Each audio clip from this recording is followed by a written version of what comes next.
Hi guys, welcome back to my channel. My name's Erica, and today I wanted to try out a new series on my channel called the Trope Taste Test.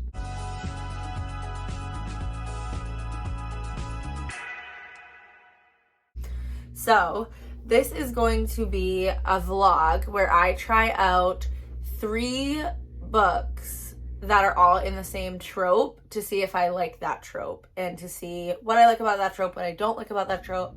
I'm really trying to narrow down what it is I like and don't like in romance books. That way I can enjoy more of what I'm reading. So it's going to be a series of videos. The one we're doing today, in the beginning of the vlog, I had started calling it Marriage in Trouble, but really what it is divorced to lovers again. So it's divorced couples rekindling their relationship. So I picked out 3 books for this video, and I'm going to continue to do this series on my channel. I have a few other ideas in mind already. Most of them are going to be tropes that I think I don't like. And then once we do those, I might move into some other tropes. So yes, today we're going to do Divorced to Lovers. And the 3 books I have picked out for this is Letters to Molly by Devney Perry, Forget Me Not by QB Tyler, and Before I Let Go by Kennedy Ryan. So those are the 3 books. I have already finished all of the books at this point. I just forgot to film an intro before I started, so I already know my feelings and my thoughts, but I need to come on here and film an intro. So that's what we're gonna do. It's exciting. I'm gonna play with vlogs now, and you'll see me again for the outro. Okay, so I am going to update you on Letters to Molly while I do my hair. So I'm about 50% in, and so far it's good. I am liking it. I think I'm gonna like it more than I liked The Birthday List. Not that I didn't like The Birthday List, I did, but stories about grief and like loss, especially when it's, I don't know, yeah, stories about grief just don't really like speak to me, and I don't know why that is, but so The Birthday List was good. It just wasn't like amazing. Definitely not my favorite Devney Perry book. So Letters to Molly, I'm definitely liking more so far. So the thing about like Marriage in Trouble or like second chance marriage books is that, so this is my first one I've ever read, and I was like nervous that I would be not interested because like I don't really care about couples when they already are together, and if a lot of times like if they've already had a relationship in the past, like I don't really care because it like loses some of the angst in my opinion, and like, or like I thought it would lose some of the angst and just not be as good, you know, like they already have been together physically and, you know, in a relationship. So I just feel like I don't like when couples get together really early on in the book, because to me it ruins some of the tension. So like having a couple that's already been married and stuff, I feel like it would lose some of the tension. So I don't necessarily think that's going to be the case for all of these, but for Letters to Molly, I think that is kind of the case, because they're already, I'm only 50% in, and they started sleeping together again really early on in the book. So yeah, I don't know if I love that, because I think if, you know, in some of the other ones that I read, if it's a marriage in trouble and they aren't sleeping together really early on in the book, I think it will still have some of that like tension going on, and that will be fine. Sorry, my washer's going off, and ignore that, we're putting in a new fire alarm. But anyways, so yeah, I mean, I'm liking it a lot so far. But yeah, it just doesn't have the tension that I enjoy in my romance books. So Molly is receiving these letters from somebody that Finn wrote in the past, and they're trying to figure out who is sending these letters, and it's like a mystery, but it's really obvious who's sending the letters. So I don't love that. I like wish that wasn't such a huge focus of the book right now, because it's just obvious who it's gonna be, so it kind of feels pointless. But unless I'm wrong, then I guess I'll eat my words. But yeah, so I am enjoying it. I like Molly and Finn as characters. I think that I really like the aspect of the letters. Like, I'm glad that's in there, so you can kind of see like what their relationship, little glimpse into the, like what the relationship was like and stuff. And like I also really like the fact that Molly is the one that cheated on Finn instead of Finn being the one that cheated on Molly, because I feel like in most books it's the guy that cheats on the girl. So I think it was a different dynamic to see that, and I think it's really easy to like villainize a guy for being the reason why something didn't work out, which they're both at fault in this relationship, but I think it's just really easy to pin it all on the guy. So it's a different dynamic to, my hair is caught, to see this, and I like it a lot. Yeah. Anything else I want to say? I don't really know. I like Devney Perry's writing. It's just very like easy to follow along. It's just a good storyteller. Like, I don't know. She has good dialogue in her book. Like, nothing's really cheesy or anything like that. It all has like a small town feel that I've read. Yeah, I don't know. I like it. I lost my voice like over a week ago now, and it's still not 100%.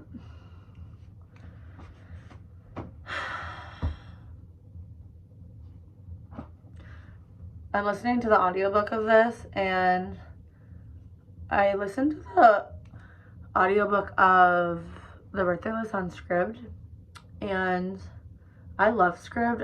Everyone always says bad things about it, but I've not had an issue with it, and I get so many books on there. But I did have an issue with The Birthday List, actually, which is the first time that's ever happened to me, where it was like very noticeably, it would just like stop in the middle of a sentence, like part of the audiobook was missing. So I don't know, that's never happened to me before that I've noticed. I guess if it happened like where it was missing like a whole paragraph, maybe I wouldn't have noticed, but since it was stopping like right in the middle of a sentence, it was pretty noticeable. I still like understood the full story. It wasn't anything bad, but yeah, that was the first time that had happened to me. So I don't know. We'll see if it happens to letters to Molly or not, but hasn't yet that I've noticed. So the next one that I'm gonna read, I don't know what that is. Maybe Forget Me Not by QB Tyler, because I have that audiobook too. So yeah, actually I think that's what I'm gonna do. But I also want to buy a physical copy of that. I don't know, maybe I won't. I need to stop buying books. This is like the problem with me lately, is I just want to buy books and annotate them all. And like I really like the experience of listening to a book while I'm like reading the physical copy and annotating it. But I listen to audiobooks so fast that like I can't possibly buy all the audiobooks that I listen to. You know what I mean? So I don't know. I think the next one will be Forget Me Not though. So this was just a long rambly video to tell you that Letters to Molly is going okay. I'm not obsessed with it or anything, but it's okay. So I will update you more later. Well, I just finished Letters to Molly, and it was just okay. I don't know what doesn't really work for me about this duet, but they just aren't my favorites from Devney Perry. I don't really know. So I thought it was okay. It was interesting for the most part. I was wrong about who sent the letters, and I was actually pretty surprised about who it was, but I kind of thought who it was stupid at the same time. So there's that aspect of it. I liked Finn as a character. Molly, I thought was like, she didn't really have a personality. I did like that she started to stand up for herself towards the end of the book, and that was really great. I also loved the epilogue.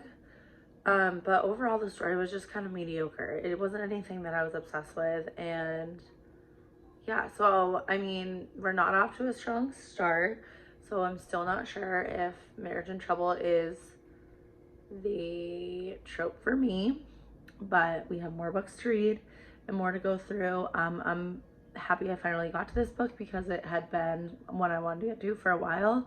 So yeah, but that's all for me on Letters to Molly. Rating it 3 stars. It was, like I said, just very mediocre. So I think I'm gonna pick up Forget Me Not next, and hopefully it's a 5-star. Hi, good morning. I'm about 75% of the way into Forget Me Not by QB Tyler. I would have updated you sooner, but I literally just haven't had the time. So listening to the audiobook, and I'm enjoying it. I think it's going better than Letters to Molly. The beginning, so let me start off with what it's about. This is about a guy, and he cheats on his wife, and then he gets into a car accident, and he loses his memory of the last 2 years. And so the last 6 months they've been living separately and in the process of getting a divorce because he cheated on her. And there's a lot of other things that they've gone through together. And yeah, so he wakes up and thinks that they're so madly in love and can't even fathom that he would cheat on his wife. And yeah, then it kind of goes from there. He's like determined to win her back, and I think it's going pretty well.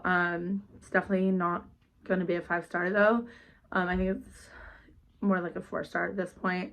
It's good, it's just not great. Like, I don't know, this one had a little bit more tension than the last one, and they're kind of starting to reconcile, but I have a feeling something is going to happen that's going to make them come apart again for a little bit.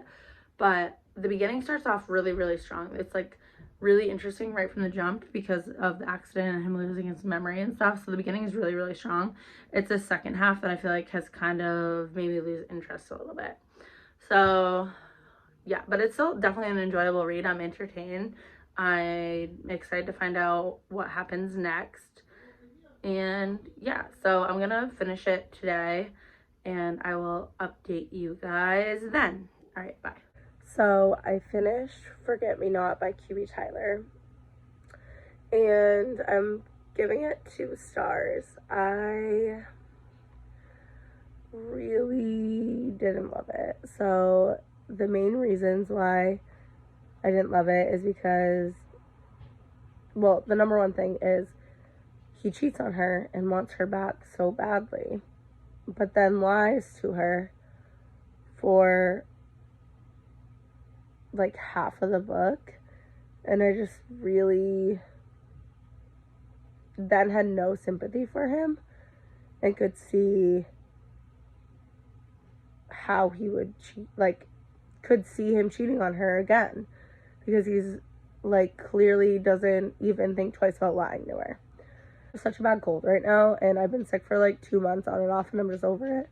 So that's why I sound like this. But anyways, then the other reason that I didn't love it is her spice is like, QB Tyler's spice is really over the top. Her spice is just really over the top, and I don't love that at all. What was the other thing? There was another thing I didn't love about it. Oh, I was just bored. I like just did not care, and I just did not care, and I did not feel like they were necessarily meant to be together or that they should be together. So I don't necessarily think it's the trope that made me not like this book. I think it was more just how it was done. And I don't know if I'll read another QB Tyler book because a lot of her books have a really big age gap, and they also, I don't like her smut, so Yeah. And then, so I started, Before I Let Go by Kennedy Ryan. I'm listening to the audiobook. And I'm only like a tiny bit into it. But so far we get the setup that she is divorced from her husband, but they own a business together. And they live like 2 streets apart, and they're co-parenting really well because they have 2 children together. They are like forced into seeing each other all the time, basically. And at the start of the book, there's hints to the fact that they had lost a child. It hasn't gone into how that happened yet, though. There's a trigger warning in the front of the book, though, that says trigger warning for stillbirth. So I'm assuming that it was a stillbirth. But it is talked about that, like, she had really bad grief, and that's what kind of moved their relationship apart from each other. And so at the beginning of this book, her ex-husband has started a relationship with one of the chefs at the restaurant they own. And she's having all kinds of confusing feelings about that. So, so far I'm interested. Like I said, I'm only a little bit in, but that's the update for now, and I'll talk to you soon. Bye. So while looking back at some of this footage, I realized that I lost a clip of me updating you on Before I Let Go by Kennedy Ryan because I got a new phone and that clip did not transfer over for some reason. So what I said though was I was super loving how it was going so far, and I was really enjoying the aspects of talking about men in therapy and how a lot of men feel intimidated by therapy and look down on therapy. And I really loved the conversations of a man going to therapy and kind of the progress we had of Josiah not liking therapy, thinking it wasn't for him, not thinking it had any value to him, and then we see him go to therapy reluctantly for his son, and then continue on to finding it useful and liking it. So I really enjoyed that aspect of the book. I think that was really great and really important. I also talked about how much I loved the tension that we were getting between the 2 characters in this book. I feel like that's something we really lacked in the first 2 books that I read for this vlog. In Letters to Molly, they hooked up really early on in the book, so we lost any tension that they had anyways, and I feel like we already had that loss of tension working against us because it is a divorced couple, so they already had years of tension building up and chemistry that we didn't get to see. Well, we do get to see it through flashbacks, letters, whatever, but we don't really get to see it, if you know what I mean. We don't get to watch it build. So I feel like that was already working against those books. And then, like I said, Letters to Molly, they hooked up very early on, and then with Forgive Me Not, I just literally didn't care about them, so didn't feel like there was any tension. So that's one thing that I felt like this book does really, really well, is still get you to buy into their tension and feel their tension throughout the book, even though they've already been together in the past and they were already married once before. So love that part of the book. So in conclusion, I loved Before I Let Go. Now that I'm finished with it and I've sat on it for a couple days, I loved that book. I have been kind of going back and forth on whether or not this is a 5-star book for me. And I think that when I look back at my 5-star books and my favorite books of all time, this book's not going to be on that list. I really enjoyed the story. I really loved it. I think it's an amazing book, an amazing story. I think that it's 120% worth the read, but it's just not one of my favorite books. But does that mean it's not a 5-star? No, of course not. This book is 100% a 5-star book. So just because I didn't get those warm, fuzzy 5-star feelings does not mean this book's not a 5-star. This book delivered on the emotions. It had great chemistry between the 2 main characters. I feel like this book had the perfect blend between having a really strong romance at its center, but it's not only a romance book. Like, this book focuses on family, and it focuses on grief and loss and rekindling the relationship. It even focuses on, you know, the dynamic between two different people grieve, and it talks a lot about therapy, and it talks a lot about mental health, and it normalizes things like therapy and needing to be on medication. There's a scene I really loved in this book where Yasmin is talking to her daughter, and Yasmin has made a mistake, and she's talking to her 13-year-old daughter, and she's telling her, like, you know, I messed up, I made a mistake, and they're having an honest conversation about that. And I feel like that was amazing to see and so important, because parents do mess up, and I think it is important to be able to have those conversations with your children and to admit when maybe you didn't do something right. So I really loved seeing that. Also, I loved the dynamic of like seeing how different children are affected through something like a divorce, because we have Deja, Yasmin's daughter, who their relationship completely took a turn when they got a divorce. And then we have Yasmin's son, who handled it a lot differently. He, you know, is still doing, he still loves his mom and his dad equally. Nothing happened with that relationship there, really, but he's struggling in other ways because of the divorce, you know, and his grief, that his own grief that he's feeling. So I feel like there's a lot of really important conversations, and I think this book was a masterpiece, really. So in conclusion, do I think this trope's for me? And I don't know. I kind of feel like, is this video pointless at this point? Because I had a 3-star average, okay. Then I had a book that I really didn't like, and then I had a book that I loved. So I don't know. And, you know, sometimes I have a trope that I think that I don't like, or I don't like, and then there's that exception to the rule. For example, I really don't like Age Gap, but Birthday Girl is exception to that rule. I love that book. So I don't know. It's hard to tell. I feel like I'm going to need to do a part 2 to this book to really dive in more. I think it is interesting that the 2 books that I didn't love that much had cheating in them. So maybe it's that I don't really like, but while I was reading it, I didn't really feel like the cheating bothered me, especially in Letters to Molly. It didn't bother me, I feel like. And with Forget Me Not, it only bothered me because he continued to lie to her after he cheated on her, but was trying to win her back. So that's the only reason why it bothered me there. So I don't know what to say, really. And I think that the answer is sometimes right now. And I plan to do a little bit more of a deep dive into that. So sorry if this video is pointless now, because I don't have any answers, really. But I guess that means we'll just try to do a part 2 at some point.